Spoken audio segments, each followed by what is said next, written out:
Allez, de retour pour les questions. Donc là, c'est une vérification à l'intérieur du véhicule. Donc la suite, normalement, c'est la question 15, qui vaut aussi 75. Donc montrer le voyant d'alerte signalant une pression insuffisante d'huile dans le moteur. Donc nous, on va chercher ce voyant-là. Là. C'est là qui ressemble à une burette, le truc d'Aladin. Là. Donc là, on allume le contact, on met la clé. Et dans cette question-là, il faut être méthodique en fait. Il faut chercher comment dire, voyant. C'est-à-dire, là, je vais allumer. Si j'ai pas vu, en fait, c'est pas la peine faut pas paniquer le jour de l'examen à se dire, ouais, j'ai pas vu. Non, en fait, tu refais ça, tu coupes le contact, tu remets encore, tu cherches comment dire, par côté. Tu dis, ok, j'ai regardé ce côté-là, là. J'ai éteint, parce que les voyants, ils disparaissent rapidement. Tu regardes, tu dis, ok, ça c'est la batterie, ça c'est le frein à main, l'ABS, ok, c'est pas ça, j'ai pas bien vu, peut-être que, je vais regarder encore, ainsi de suite. Ok, là, je vois pas de ce côté, je vais aller de ce côté, je vais voir. Ok. Ah, là, je vois un voyant qui ressemble à ça. Tu vois ça, là? Voilà.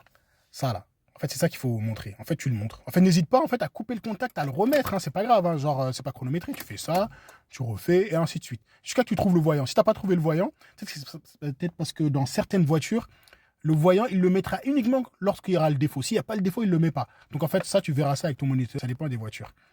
Donc, question sécurité routière. Quelles sont les conditions à respecter pour contrôler le niveau d'huile? Donc, les conditions à respecter pour contrôler le niveau d'huile, c'est le moteur à froid et sur un terrain plat.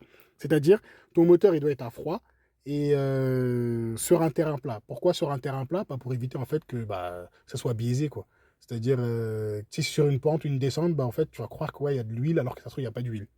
Et moteur froid, c'est le moteur il doit être froid comme ça, l'huile en fait descend dans le carter, tout ça en fait comme ça tout est à niveau quoi. Question premier secours. Quelles sont les 3 informations à transmettre au service de secours? Donc il y a le numéro de téléphone à partir duquel l'appel est émis. Donc en fait avec ton numéro de téléphone, si c'est un fixe, c'est un fixe.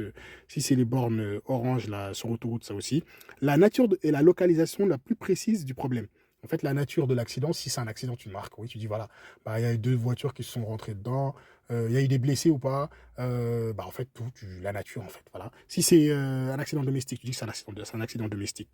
En fait, et la localisation, en fait, là où tu es. Mais maintenant, avec les téléphones portables, ils arrivent à te localiser. Mais toi, tu donnes l'adresse, en fait, tu dis voilà, je suis là. Après, comme ça, tu attends les pompiers, tout ça. Et comme je disais, il y a des voitures où il n'y a pas le voyant. C'est-à-dire, tu vas le mettre, tu vas rallumer plusieurs fois, il n'y a pas le voyant. Et si tu dis à l'inspecteur qu'il n'y a pas le voyant, lui, il ne connaît pas la voiture.